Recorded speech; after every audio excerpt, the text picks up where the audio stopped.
여러분 안녕하십니까. 경제현장 오늘 고광철입니다. 오늘의 주요 뉴스 전해드리겠습니다. 중국 AI 스타트업 딥시크가 선보인 생성형 AI 모델에 대한 사용 금지가 정부 부처와 기업으로 확산하고 있습니다. 행정안전부가 정보 보안을 이유로 유의해달라는 공문을 보냄에 따라 사실상 전 부처가 딥시크 접속을 차단했고 금융회사와 공공기관들도 동참하고 있죠. 반면에 엔비디아 등 미국 빅테크 기업들은 딥시크를 도입하는 곳이 늘고 있어 대조적입니다. 국제 금값이 올 들어서도 상승세를 지속하고 있습니다. 미중 관세 전쟁으로 안전자산에 대한 수요가 몰리면서 온스당 2,890달러를 넘었는데요. 한국금거래소에선 3.75g 한 돈에 56만 6천 원으로 올랐습니다. 한 돈짜리 돌반지를 사려면 세공비와 부가세 등을 합해서 60만 원이 넘습니다. KB금융그룹이 지난해 역대 최대 규모인 5조 782억 원의 순이익을 달성해 처음으로 순이익 5조 원 시대를 열었습니다. 은행의 이자이익이 늘어난 데다 증권 등 비은행 계열사들의 순이익도 늘었기 때문인데요. 하지만 주주들은 KB금융이 밝힌 현금 배당과 자사주 매입이 기대에 못 미친다는 불만을 나타냈습니다. 주택 경기 침체가 장기화하면서 공사를 다 끝내고도 팔리지 않는 아파트가 쌓이고 있습니다. 악성 미분양으로 불리는 이런 아파트가 10년 만에 2만 가구를 넘었는데요. 악성 미분양, 과연 해소할 방법은 없는지 이어지는 집중 진단에서 자세히 살펴보겠습니다. 경제현장 오늘은 SBS 비즈 앱과 유튜브에서도 실시간 시청 가능합니다. SBS 비즈 앱을 다운받아 시청하면 더 많은 정보와 뉴스를 볼 수 있습니다.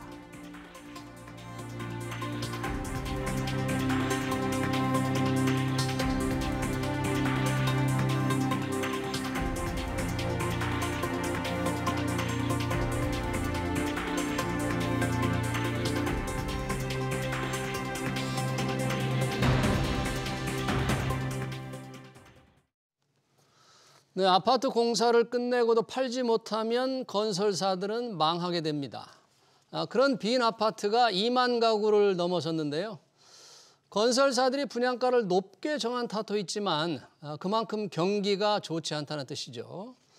지방 아파트를 살 때 세제 혜택을 준다, 대출 규제를 완화한다, 악성 미분양을 털어내기 위해 여러 가지 얘기들이 나오는데 과연 해법이 될까요? 전문가들과 얘기해 보겠습니다. 두성규 목민경제정책연구소 대표, 윤지혜 부동산 R114 수석연구원 나오셨습니다. 어서 오십시오. 안녕하세요. 반갑습니다. 다 짓고도 분양을 못한, 팔지 못한 이 준공후 미분양 주택이 급증하고 있다는데요. 작년 12월 말 기준으로 2만 1천 가구를 넘어섰네요. 자, 2만 1천 가구, 2만 가구를 넘어선 게 이게 어느 정도 심각한 건지 윤지혜 연구원님 어느 정도 상황으로 지금 봐야 됩니까?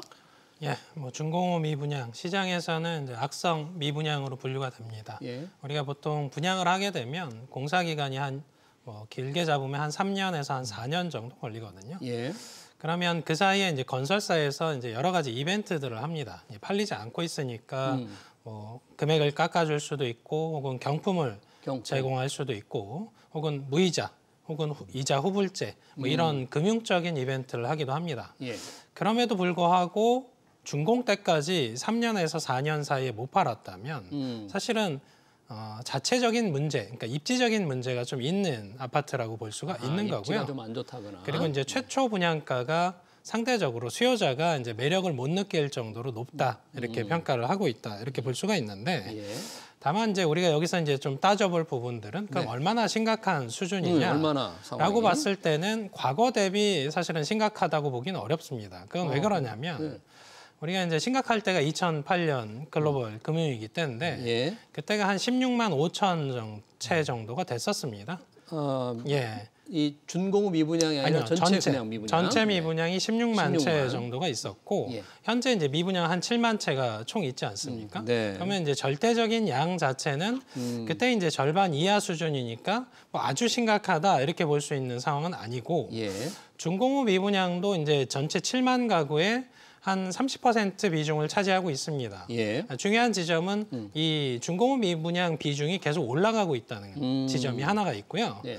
그럼 이제 과거에 그러면 중공업 미분양이 가장 높았을 때가 언제냐 네. 하면 60%를 찍었던 적도 있습니다. 아, 그렇게 높은 적도 있었어요? 네, 다만 그때는 이제 미분양 물량 자체가 총량이 줄면서 준공후 미분양들이 많이 남다 보니까 이 악성 미분양이 많이 남다 보니까 비중 면에서는 좀 높았다는 거죠. 예. 그래서 우리가 이제 절대적인 물량으로 보나 준공후 미분양의 절대 비중으로 보나 뭐 아직은 심각하다라고 볼 정도는 아닌데 예. 문제가 되는 지점은 지방이죠. 지방. 예. 지방은 한 5만 채 정도의 미분양이 있는데 네. 현재 이제 지방에서 세종시는 거의 미분양이 없습니다.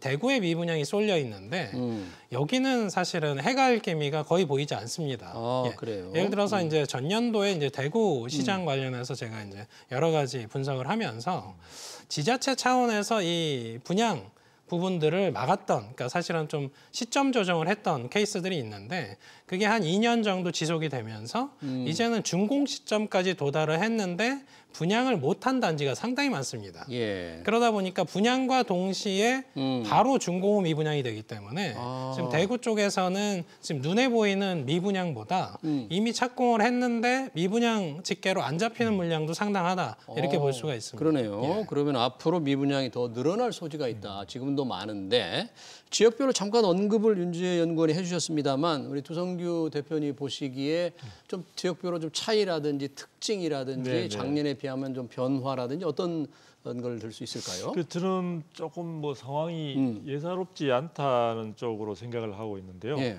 최근에 악성 미분양 같은 경우에 이제 발생된 부분에 대한 구조적인 문제는 잘 지적을 해주셨고, 근데 이게 지금 악성 미분양의 전국적인 규모를 볼 때 2023년 말에서 2024년까지 1년 사이에 예. 2배 가까이 증가를 했거든요. 배 가까이 늘었다. 예. 악성 그래서 미분양이. 전국적으로 보더라도 그렇고 또 하나의 특징이 그렇게 짧은 시간 안에 이제 악성 미분양 굉장히 구조적으로 이 미분양의 문제점들을 극단적으로 보여주는 그 부분이 짧은 시간 안에 심각하게 됐다는 점. 예. 그 다음에 두 번째는 그동안에는 우리가 이제 양극화를 이야기하면서 서울 수도권과 지방을 이제 분리해서 지방의 경우는 아까 말씀 주신 대로 굉장히 힘들다라는 말씀을 주셨는데 이 수도권으로 이 악성 미분양 물량이 아까 2023년 말에서 2024년 1년 사이에 또 2배 가까이 늘어나는 모습을 보여주고 있습니다. 수도권에도 악성 미분양이 늘고 네네네. 있다. 이 부분은 국토부에서 얼마 전에 발표한 예. 자료를 근거로 말씀드리는 겁니다.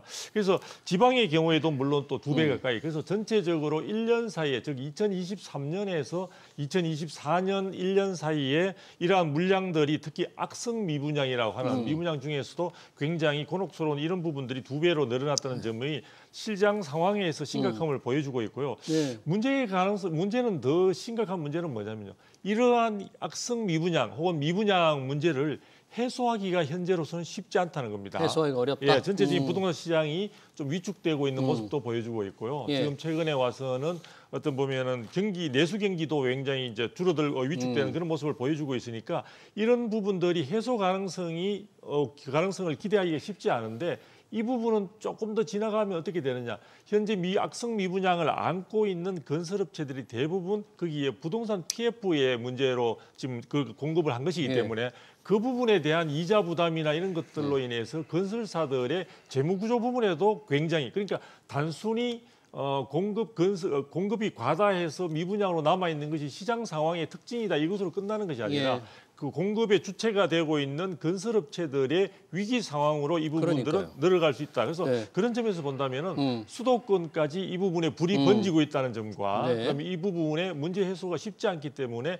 건설 시장, 즉 건설업계까지도 이게 굉장히 큰 타격을 줄 수 있다는 점에서 네. 정부가 이 부분에 대해서는 보다 능동적이고 적극적인 대책이 좀 필요해 보이지 않나 싶습니다. 네, 건설업계 지금 어려운 상황까지도 이제 말씀을 해주셨는데 실제로 지난해 폐업한 건설사들이 뭐 600곳을 넘었다 그래요. 분양대금 못 받으면 자금난에 몰릴 수밖에 없고 새로운 분양이 안 되면 헤쳐나가기 어려우니까 그런 상황. 지금 뭐 지방 건설사들은 정말 뭐 줄도산이라는 얘기가 벌써 나온 지 꽤 됐습니다. 관련해서 지금 대책이 뭐 마땅치 않다 그러는데 정부 여당도 여러 가지 아이디어를 좀 생각은 하는 것 같아요. 정부도 실제로 왜 지방의 준공후 미분양, 악성 미분양을 사면 세금을 계산할 때 주택세에서 빼주기로 했잖아요. 또 이제 금융규제 완화 얘기도 나오는데 이 세금 완화 이 정도는 큰 혜택이 안 됩니까? 이러면? 혜택은 됩니다. 네. 다만 이제 투자 가치가 있느냐는 조금 다른 문제가 되는 거죠. 우리가 지금 올해부터 이제 1주택자, 주택을 하나 소유하고 계신 분들이 이 중공업 미분양에서 이제 취득 가격 6억 원 이하, 전용 855제곱미터 이하의 이제 지방에서 이제 중공업 미분양 주택을 취득하거나 혹은 인구 감소 지역에서 1주택을 추가로 이제 매수를 하게 되면 양도세와 종부세에서의 이제 1가구 1주택 특례 적용을 해주겠다라고 이제 지금 정책을 추진하고 있고요. 이 부분들이 이제 시행을 하는 부분들에 있긴 합니다만 일단 용어에서 한번 보시면 인구 감소 지역입니다. 인구 감소 지역의 경우에 그러면 이제 수요가 줄어든다는 의미를 품고 있잖아요. 그러면 사실은 투자 가치 상에서 장기간 수요가 줄어드는 지역이니까 사실은 세금 혜택만으로 내가 여기서 자산 이득을 볼 수 있다라는 부분들이 조금 이제 회의감이 들기 시작하는 거고요. 그러네요. 그리고 이제 중공업 미분양도 마찬가지입니다. 우리가 시장에서 악성 미분양이다 아까 이제 분류를 해드렸잖아요. 근데 악성 미분양을 3년에서 4년 사이 동안 안 팔린 경우는 결국은 분양가, 가격에 문제가 있거나 입지에 문제가 있다 설명을 드렸잖아요. 그럼에도 투자 가치가 갑자기 생기는 게 아닙니다. 세금에서 우대를 한다고 해서. 그러다 보니까 우리가 양도세만 놓고 보시더라도 사실은 차익이 있었을 때 내는 세금입니다. 그렇죠. 양도 소득세니까. 그러면 차익이 없다면 이 세제 혜택은 의미가 없어진다. 이렇게 볼 수가 있는 겁니다. 그러네요. 그러니까 세제 혜택을 제시하더라도 여러 가지 그 투자 상품으로서까지 이어지는 수요를 유발시키는 데는 좀 한계가 있지 않을까. 그래서 이렇게 미분양 아파트가 계속 늘고 있군요. 그러다 보니까 이제 금융 규제도 조금 많이 얘기가 되고 있어요. DSR 총 부채 원리금 상환 비율이라고 하잖아요. 네, 이게 이제 그렇죠. 금융 규제가 이미 시행이 되고 있는데 이거를 지방 수도권이 아닌 곳에서 미분양 주택을 살 때는 좀 예외를 하자. 이게 정치권이 좀 꺼냈더라고요. 이 부분은 어떻게 봐야 할까요? 정부도 아직 조금 해주겠다, 들어주겠다, 아니다 이런 입장은 나오지 않은 것 같아요. 네, 근데 이제 저는 그 부분에서 지금 여당에서 보더라도 대책으로 마련할 부분이 쉽지 않은 상황에서 지금 시장에 여러 가지 수요자들이 원하는 것들을 쭉 듣게 되면은 대부분의 경우에는 대출 문턱이 높고 그리고 최근에 와서 이제 작년이죠. 2023년인가요? 그때 이제 2월 달에 스트레스 DSR 제도를 1단계를 실시를 했고 9월 달에 2단계를 실시했고 올해 이제 7월 달에 3단계가 예정돼 있지 않습니까?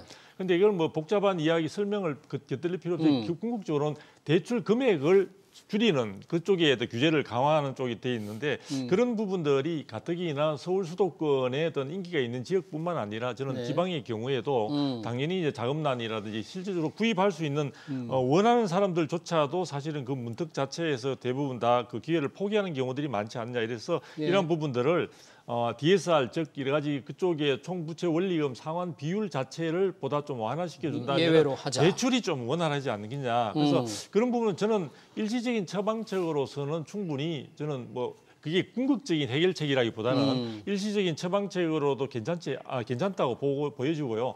다만 이런 세제 혜택이나 대출 부분에 대한 문제를 갖다 조금 완화시켜 주는 것만으로는 시장의 분위기를 반전시키기는 좀 쉽지 않을 것이다. 그래서 저는 2013년에 서울의 2기 신도시 중에 대부분의 그때 시장 상황이 좋지 않아서 분양 시장이 굉장히 어려운 전체적인 부동산 시장이 안 좋았던 적이 있습니다. 13년에 그때 사실은 당시 정부에서 채택한 게 뭐냐 하면은 그 위례 신도시 같은 경우 2기 신도시죠. 그쪽에 해당되는 세제 혜택뿐만 아니라 집수에서도 빼주고 궁극적으로 나중에 5년간 양도 차익에 대해서도 감면을 해주는 그런 부분에 어떤 파격적인 물론 그 해당되는 그 연도 말까지 그걸 갖다 분양받는 사람이나 신규 미분양 주택을 갖다 매입하는 사람이 국한했는데 그런 조건들은 좀 맞춰보면서 그래서 단순히 이러한 부분에 대한 대출 문제만 가지고 시장의 전체적인 반전을 하기는 일시적인 조치의 성격을 가지니까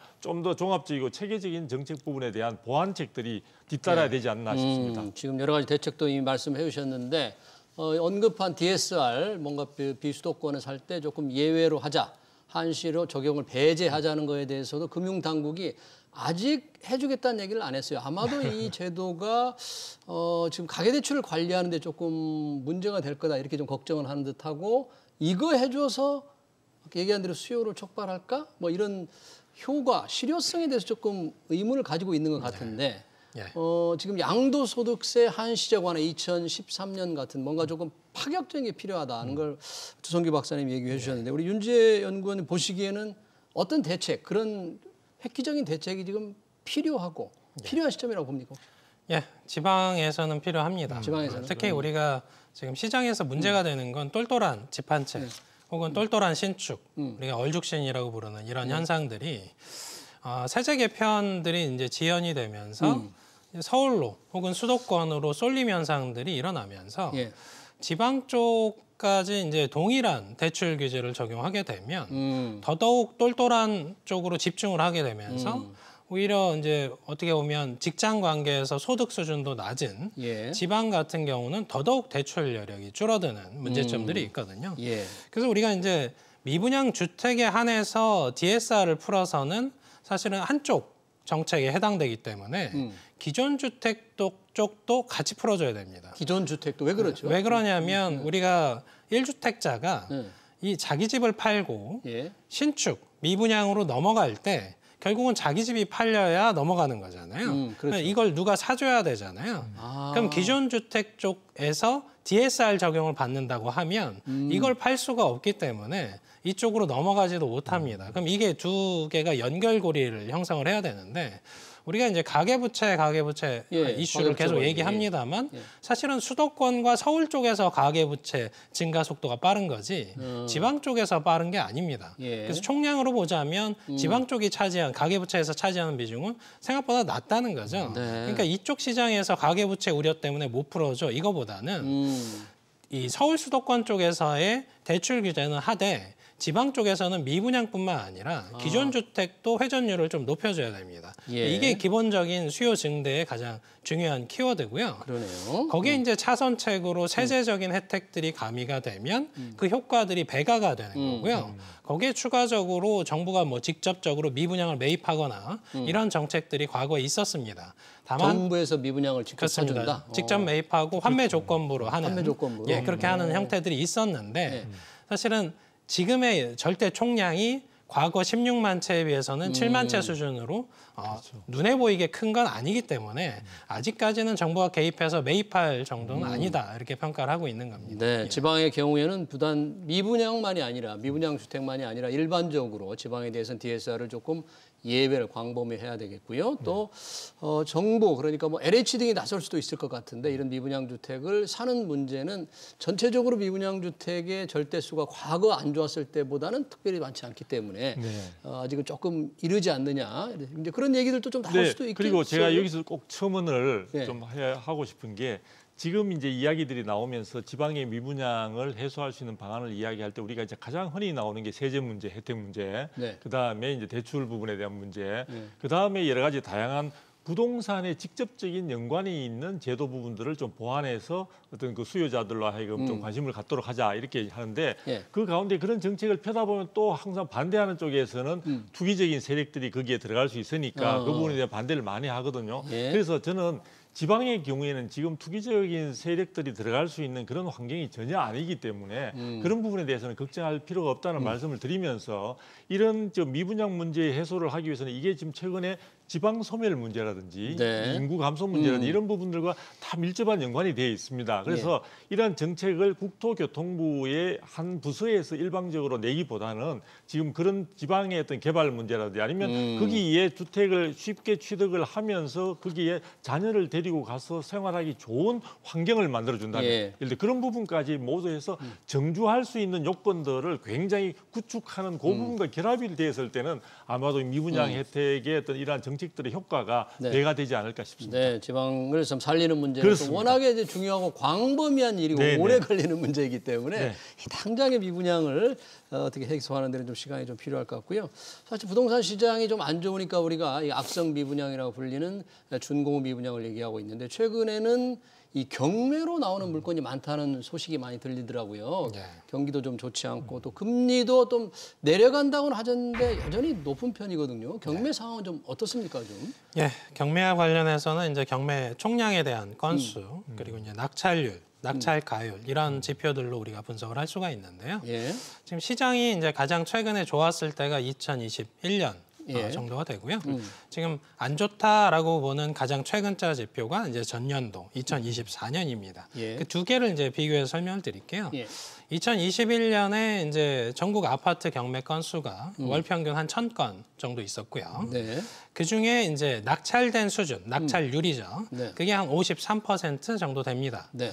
그리고 이제 감정평가에서 이게 낙찰될 때의 금액이 어느 정도 수준이냐, 이때가 한 103% 정도 됩니다. 네, 감정가보다 높게 팔렸던 그러네요. 거죠. 네. 반면에 이제 2024년, 이제 작년으로 돌아와서 보면 경매 건수가 월 평균 3,500건, 오, 3배 이상 늘어나 그러네요. 있습니다. 예. 그리고 낙찰률은 38%. 많이 떨어졌고요. 예, 10채가 나오면 4채만 팔렸다는 의미고요. 예. 거긴 낙찰가율은 85%입니다. 이렇게 보시면 사실은 역대 가장 안 좋았던 글로벌 금융위기 때만큼 사실은 지표들이 좋지 않은 상황이라고 경매 시장은 그렇습니다. 글로벌 금융위기 수준으로 볼 수 있다. 그렇습니다. 그리고 이제 이게 결과적으로는 이제 고금리 상황에서 이제 이자 부담 부분들을 못 하다 보니까 원리금 상환도 못 하다 보니까 결국 연체가 일어나고 그리고 경매 들어가는 절차에 의해서 압류가 일어나고 예. 그리고 이제 경매 신청과 동시에 한 6개월 정도에 이렇게 이제 낙찰하는 부분들이 있으니까 예. 그런 부분들을 고려했을 때 앞으로도 경매 물건들은 계속적으로 지금 이제 처리가 안 되지 않습니까? 10건 중에 한 4건 정도만 처리가 되고 있으니까 지속적으로 쌓이면서 하반기로 갈수록 더 쌓일 확률이 높다 이렇게 평가가 됩니다. 예. 경매 물건이 더 늘어나고 낙찰이 되는 비율은 더 떨어지고 낙찰 가율도 감정가 대비 더 낮아진다면 경매로 이런 때 경매로 집을 사볼까 하는 분들도 있을 거거든요. 그런 사람들은 지금보다는 앞으로 경매 물건이 더 쏟아진다면 조금 더 기다려야 된다고 봐야 되겠네요. 그러니까 지금 참 조심스러운 부분이 이게 단기적으로 이제 좀 심화되는 그런 부분들이 나타나고 있는 것이고 최근에는 이제 서울 강남권 같은 경우는 그나마 이제 인기 지역이다 보니까 한 낙찰가율 자체를 90% 정도 유지를 하고 있는데 강남 쪽은 예, 그런데 서울 평균으로 보면 한 85%밖에 되지 않거든요. 그러니까요. 그런 부분이고 최근에 이제 우리가 내수 경기 위축을 자꾸 이야기를 하는데 예. 그것의 영향에 따라서인지 모르지만 업무 상업시설이나 이런 쪽은 경매 건수가 14년 만에 굉장히 최대로 지금 그러니까 대부분 다 경매로 넘어온다 이거죠. 사실 처리가 안 그러네요. 되니까. 네. 그래서 그런 점들이고 토지 낙찰률 같은 경우에도 거의 지금 뭐 18% 정도로 역대 최대로 여기서 떨어져 있는 상황이다 보니까 예. 이런 부분들 전반과 그다음에 앞으로의 향후의 내수 경기 전망이나 이런 것들을 고려하게 되면은 지금 당장의 경매에 뛰어들 그러니까 상당히 가격 메리트가 있는 것은 분명한데 이 부분이 당장에 기대하는 어떤 수익 내로 기대하기는 쉽지 않다. 물론 아주 장기적인 측면에서의 수익을 기대하고 들어간다는 것은 뭐 지금에서 나쁘지 않다고 볼 수 있지만 경매라는 게 대부분 하시는 분들이 아주 장기보다는 5년 이내에 뭔가 그 이익을 갖다 기대한다는 측면에서 보면은 현재의 경기 상황이나 그다음에 여러 가지 주변 상황들을 감안할 때 그렇게 성급한 결정보다는 조금 더 지켜보기를 저는 권해드리고 싶습니다. 네, 경매 물건 쏟아지는 상황 얘기를 해봤고요. 그에 앞서서는 이제 준공 후에도 팔리지 않은 악성 미분양도 쌓이고 경매 물건도 쌓이고 그만큼 이제 부동산 경기가 얼어붙었다 이런 건데 자 그러면 우리가 이제 부동산 시장에 자 지금쯤이 바닥일까 아니면 더 앞으로 더 안 좋아질까 이런 궁금증이 들어요. 어떻게 보세요?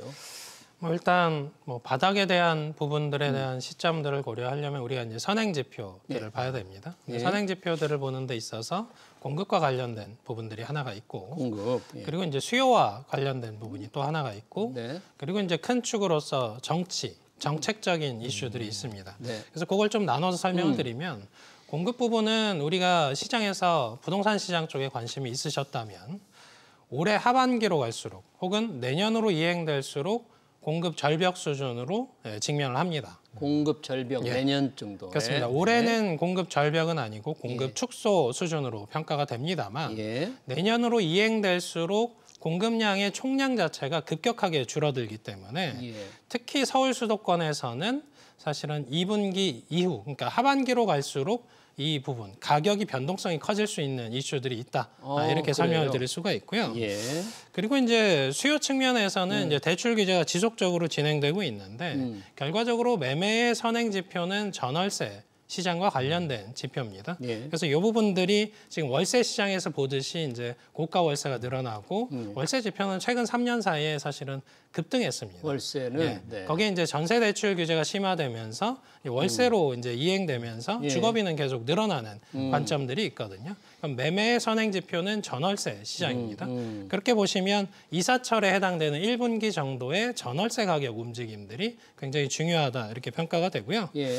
그리고 이제 정치적인 이슈로 돌아와서 보면 사실은 3월 이후에는 불확실성이 좀 개선될 걸로 일단은 봐야 될 것 같습니다. 아무래도 뭐 탄핵과 관련된 이제 재판 결과들 뭐 이런 것들이 나오면서 그래도 좀 불확실성은 개선되지 않을까 네. 이렇게 보고 있으니까 이런 부분들을 종합해서 봤을 때는 1분기 말에서 혹은 2분기 사이 네. 이 정도에서 내년에 공급 절벽에 대한 대비들은 실수요자는 우선 해야 된다라고 보는 게 맞다고 평가를 합니다. 네, 지금 바닥이냐 아니냐의 분야에서 굉장히 중요한 여러 가지 공급 지표를 말씀해 주셨고 수요 힘도 얘기해 주셨고 그 상황 정치적 불확실성도 얘기해 줬기 때문에 1분기와 2분기 사이가 실질적인 지나고 나면 어떻게 될지 모르겠습니다만 이제 바닥일 수 있다는 간접적으로 이렇게 말씀을 해주셨는데 그러면 공급 물량이 특히 내년에 준다. 네. 그게 선 반영이 될 수 있다. 뭐 그렇게 좀 봐야 됩니까? 네, 그러니까 지금 우리가 모두가 공감하는 전문가들도 한결같이 하는 이유는 내년에 이제 예를 들어 공급 물량이 급감한다. 급감한다는 걸 수치상으로도 이미 이제 부동산 1, 2, 4나 이런 쪽에서 밝히고 있는데요. 예. 많은 분들이 예상하는 것보다 더 적은 수치라고 볼 수 있습니다. 한번 더 어느 정도로 줄게 되는 지금 겁니까? 나와 있는 금으로 서울 전체의 어떤 입주 물량이 내년의 경우에는 완성된 주택이죠. 그 예. 경우에는 7천 건 정도로 지금 7천 건이라면 평소보다 이 보통 한 3만에서 3만 5천 그게 그것도 상당히 적게 봐서 그런 거고요. 네. 시장이 굉장히 활성화되고 관심 있는 쪽에 있어서는 한 4만 호까지를 사실 봐야 되는데 그 부분에서 거의 한 20% 수준에도 미치지 못하는 그런 물량이 이제 나올 것으로 보여지기 때문에 아까 조금 전에 이야기했던 매매 시장의 선행 지표가 될 수 있는 전세 시장이나 월세 시장 부분에서 동향을 보게 된다면 전세 가격은 지금 1년 반 이상 계속해서 올라왔던 상황들이고요. 예. 그런 부분들이 거의 이제 딱 목전에 목에 지금 차 있는 그런 상황들이기 때문에 물량이 적은 것이 현실화되는 부분에서 문제가 생기기보다는 그보다는 조금 앞서서 생기지 않을까. 그래서 저 같은 경우에도 지금 하반기에 들어가면서 서울 시내를 비롯한 시장 상황이 여의치 않다. 그 부분은 저는 똑같은 입장이라는 걸 말씀을 드리고 네. 또 하나 말씀드리고 싶은 것은요. 향후에 그러한 부분에서 충분히 그보다 여러 가지 상황이 호전되고 정책 당국에서나 정부에서 좀 안정되어지면서 공급에 대한 박차를 가하게 되면 뭔가 개선될 여지가 있지 않겠냐라고 말씀을 하시는 분들도 계신데 제가 이번에 서울 시내의 재건축 현장들을 한번 조사를 한번 해봤습니다. 예. 그래 봤더니 지금 상황들이 여전히 지금 대부분의 어떤 시장들이 공사비 등으로 인해서 수익성이 확보가 되지 못하는 상황이고 예. 그런 상황에서 건설사들이 지금 정확하게 말하면은 GS 건설 같은 경우에는 이번에 영업이익 추정치가 그나마 그 전에 너무 안 좋았기 때문에 기저 효과로 인해서 그나마 아마 그 긍정적인 그 결과가 나온 것으로 보여지고요.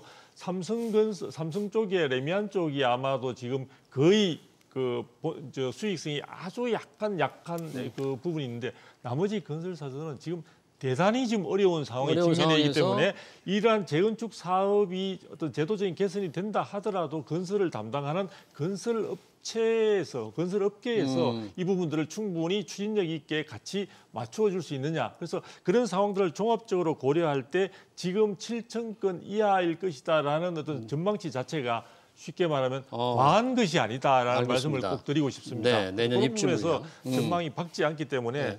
저는 대단히 좀 우려스러운 상황을 네. 생각을 해보고 있습니다. 지금 경제 상황이라든지 지금 집값 동향만 보면 이 부동산 경기 안 좋은 게 계속돼서 뭔가 더 집값이 계속 떨어질 것 같은데 두 분이 얘기하기에 이제 공급 사이드 수요 측면을 보면 내년 공급 부족 우려가 있다. 그게 선 반영이 될 수 있다는 이제 지금 그런 평가이시니까 짧게 마지막으로 뭐 이미 말씀을 해주셨습니다만 앞으로 집값에 가장 큰 영향을 미칠 변수는 어떻게 보십니까? 예, 뭐 우리가 이제 수도권과 지방을 좀 따로 분리를 해야 되고요. 지방 쪽은 사실 공급과 관련된 이슈는 크지 않습니다. 일단 미분양 해소가 우선이기 때문에 공급량에 의해서 가격이 움직인다라는 부분은 오히려 지금 악조건에 좀 있다라고 볼 수가 있고요. 그래서 이제 수도권에 한정해서 보면 이제 내년으로 이행될수록 공급량 축소에 따른 부담들이 좀 있다. 이렇게 보는 게 하나 있고요. 그리고 앞서 설명드린 것처럼 이 공급량은 전월세 시장 이슈에 영향을 미칩니다.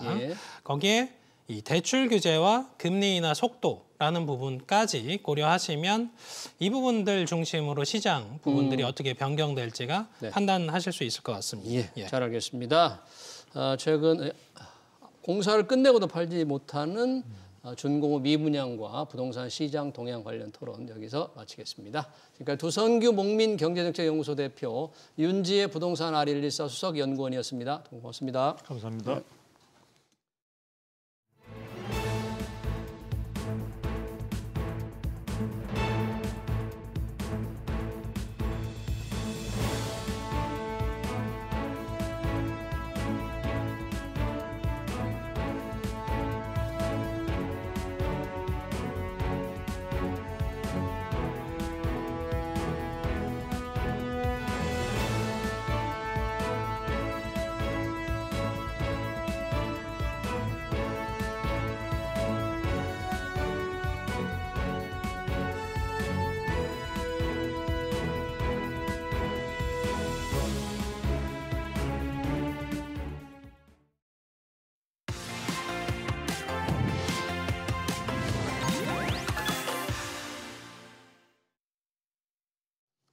네, 해외 주식형 ETF에 투자한 분들 새해 들어 배당금이 줄었다는 걸 느꼈을 겁니다.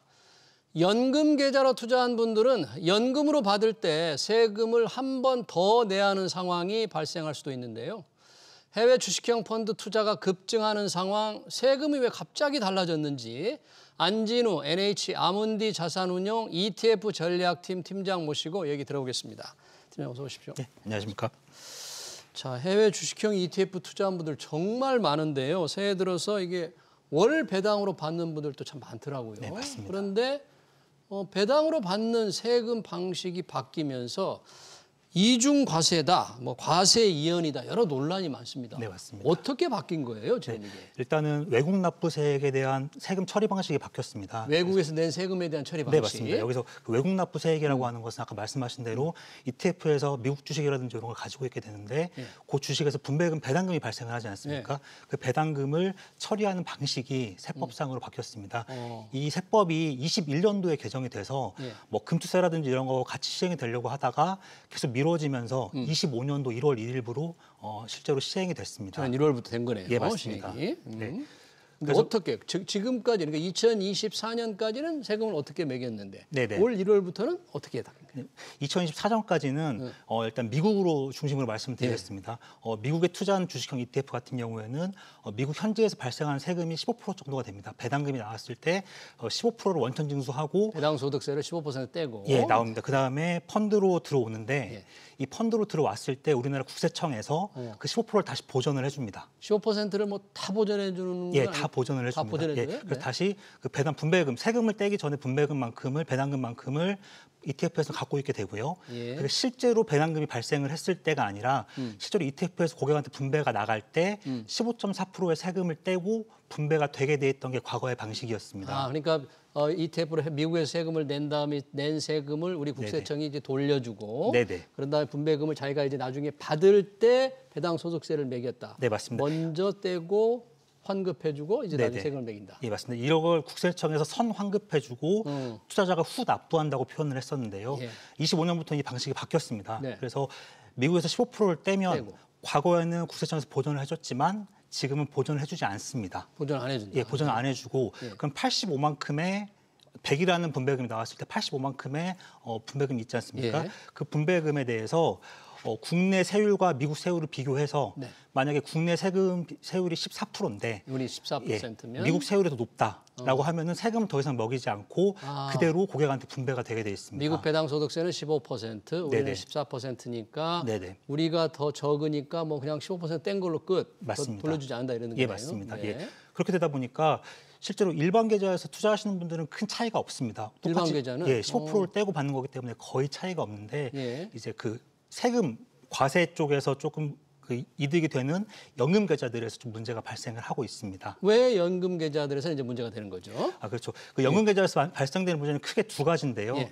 이중과세 문제와 네. 과세 이연에 폐지가 됐다는 문제 두 가지가 있습니다. 이중과세부터 한번 들어볼까요? 예. 이중과세 문제 같은 경우에는 과거에는 아까 말씀드린 대로 처음에 미국에서 세금이 발생을 하고 국세청에 돌려준 다음에 네. 다시 요거를 분배를 그 세금을 떼고 분배를 할지 안 할지를 계좌에 따라서 달라졌었는데 예를 들어서 네. 일반 계좌는 세금을 떼고 분배를 하고 네. 그다음에 연금 계좌는 세금을 떼지 않고 분배를 하는 식이었습니다. 예. 근데 지금 25년부터 바뀐 방식은 일단 미국에서 세금을 떼면 우리나라 국세청에서 돌려주지 않지 않습니까? 이미 세금을 뗐으니까 안 돌려준다. 안 돌려주면 85만큼을 그대로 고객한테 주는 투자자한테 주는 형태로 되기 때문에 예. 일반 계좌와 그 과세 이연이 되는 계좌 그 연금 계좌 둘 다 모두 85만큼밖에 받을 수 없는 상황이 발생을 한 겁니다. 아, 연금 계좌에서는? 네, 맞습니다. 그런데 왜 연금 계좌에서는 또 이중과세라고 그래요? 예, 맞습니다. 왜? 이중과세가 왜 그러냐면 네.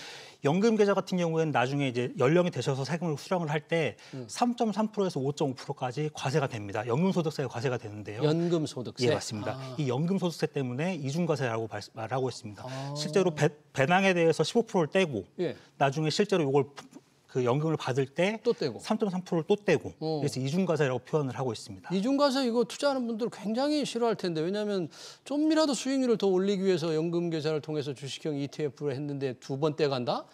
이렇게 좀 불만이 많을 것 같은데요. 예, 맞습니다. 상당히 혼란스러운 상황입니다. 예. 그리고 과세 이연되는 혜택을 연금 계좌에 못 누린다는 것은 또 어떻게 설명이 되나요? 연금 계좌에서 못 누리는 거는 아까 말씀드렸듯이 처음에 우리가 국세청에 돌려주고 네. 과거에는 계좌에 따라서 15.4%를 떼거나 아니면 과세 이연을 해줬었는데 지금 돌려주는 과정이 없기 때문에 15%를 뗀 상태로 그대로 나가게 됩니다. 그러니까 이 모든 것이 예. 국세청에서 환급하는 과정이 없어졌기 때문에 발생을 하고 있습니다. 그러네요. 그러니까 예. 미국 주식 ETF에서 미국에서 세금을 떼버리고 나니까 나중에 연금 소득세를 받을 때 두 번 내는 이중과세 문제가 생기고 이미 세금을 뗐으니까 네네. 세금 없이 과세를 이연해서 연금이라는 것은 나중에 연금을 받을 때 적은 세금을 낸다는 메리트가 있는 게 이제 과세 이연인데 그 맞습니다. 과세 이연 효과를 못 누리는 거네요. 예, 전혀 누리지 못하고 있습니다. 어. 누리지 못하는데 이중과세까지 된다고 하니까 고객들이 많이 혼란스러워하는 상황입니다. 그래요. 네네. 자, 그럼 이런 문제가 이미 발생될 것으로 정부는 알고 있었는데 왜 갑자기 뒤통수를 맞은 느낌으로 이렇게 되는 거죠? 그렇죠. 저도 그 의문이긴 합니다. 예, 그래서 작년 9월부터 이제 이런 것들에 대해서 대책을 논의를 했다고 하는데, 그래서 지금 뒤쪽에서 말씀 다시 드리겠지만은 일부 계좌에 대해서는 이걸 변경을 하고는 있습니다. 그런데 어떻게요?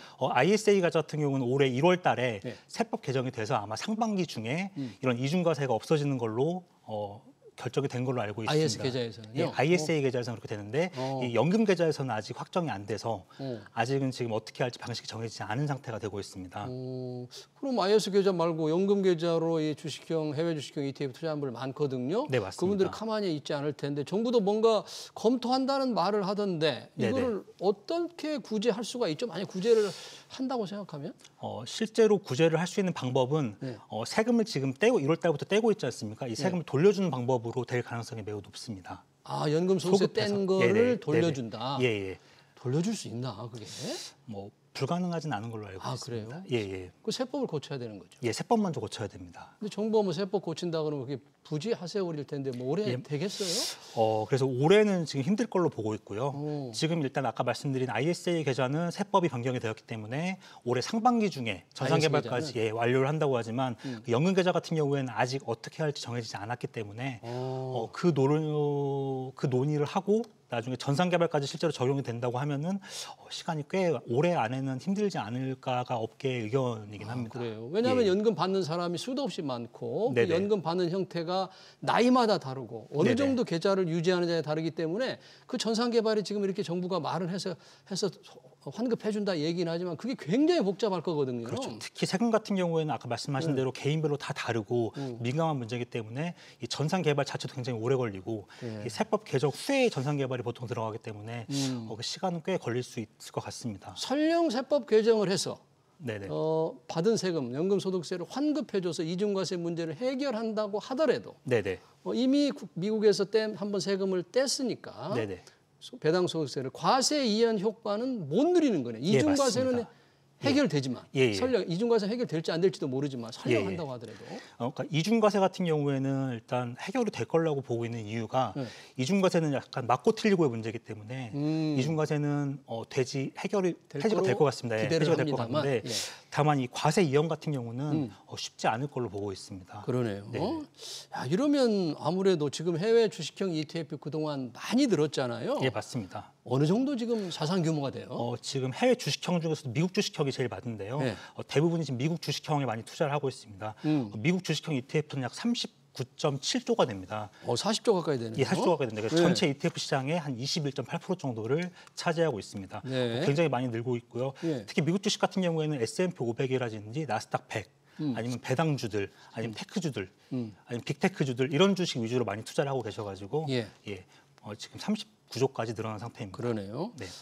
이게 뭐 분기 배당도 있을 테고 뭐 월 배당도 있을 텐데 지금 이런 세금 문제가 생긴 것도 월 배당을 받으면서 계좌에 꽂히는 돈이 좀 줄었다 이렇게 느끼면서 지금 드러나게 됐잖아요. 네, 맞습니다. 월 배당 ETF도 꽤 많아요.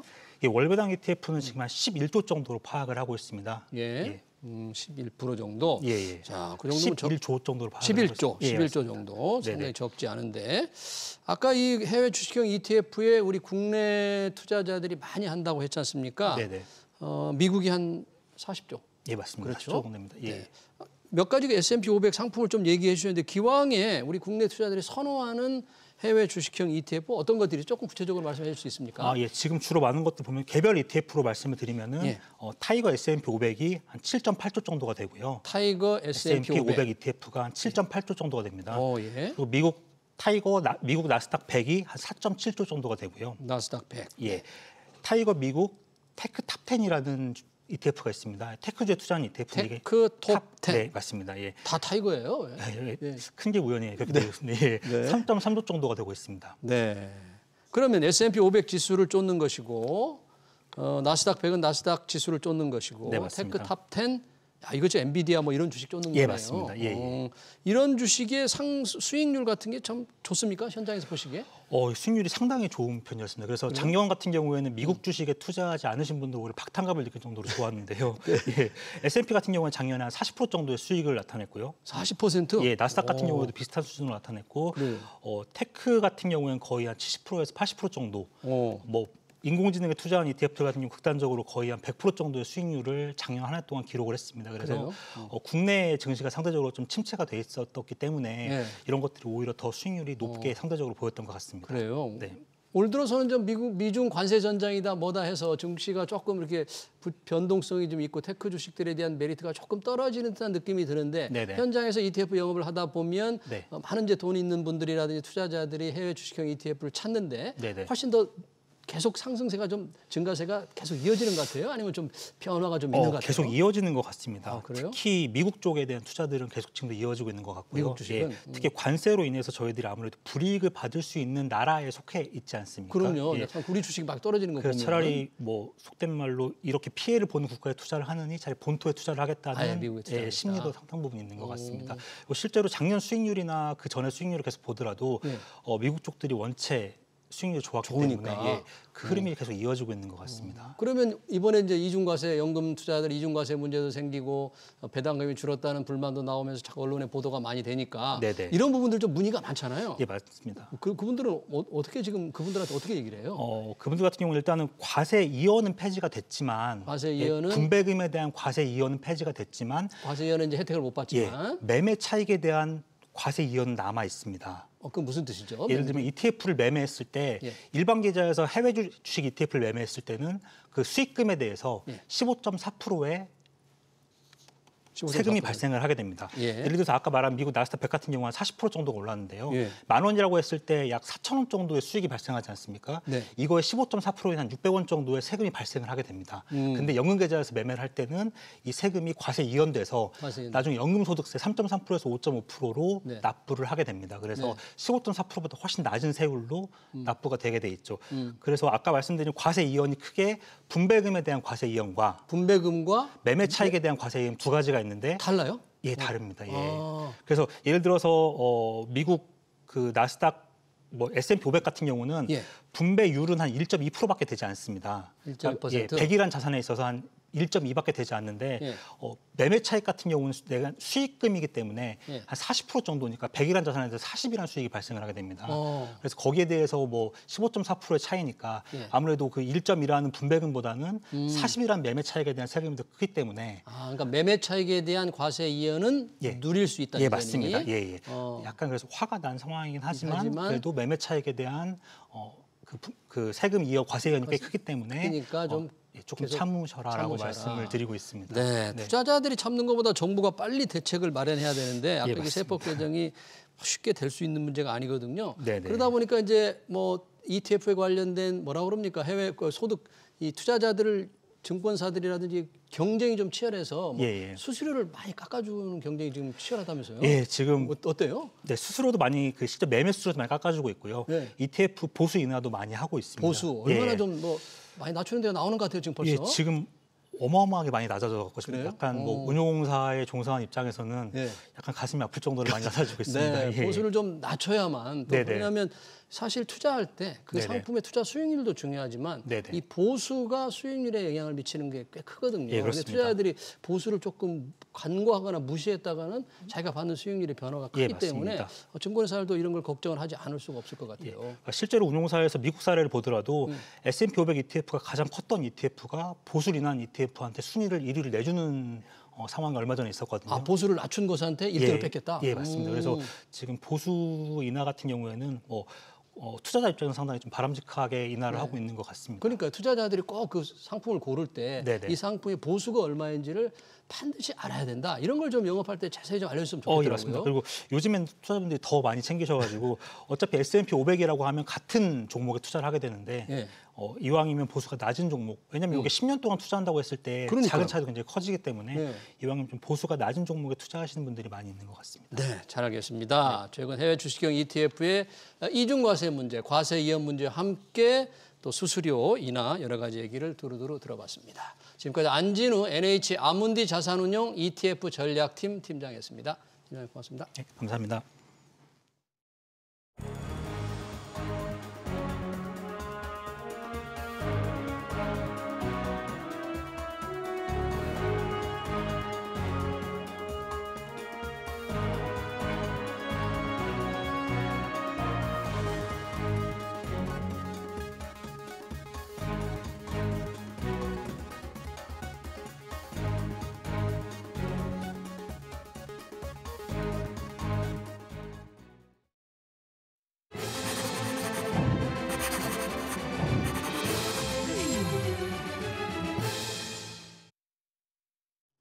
네, 아파트를 다 짓고도 분양하지 못한 가구가 전국에서 2만 가구를 넘었습니다. 1년 전보다 배 가까이 늘어난 규모인데요. 분양 대금을 받지 못한 건설사들은 줄줄이 쓰러지고 있습니다. 정부와 여당도 상황의 심각성을 알고 세제 혜택과 대출 규제 완화 등을 검토하고 있는데요. 지역 경제가 워낙 엉망이어서 미분양 처리가 쉽지 않아 보입니다. 경기가 살아나면서 부동산 시장에 온기가 스며들지 않는 한 폐계하기 무효입니다. SBS 비즈 경제 현장 오늘 여기서 마치겠습니다. 시청해주신 여러분 고맙습니다.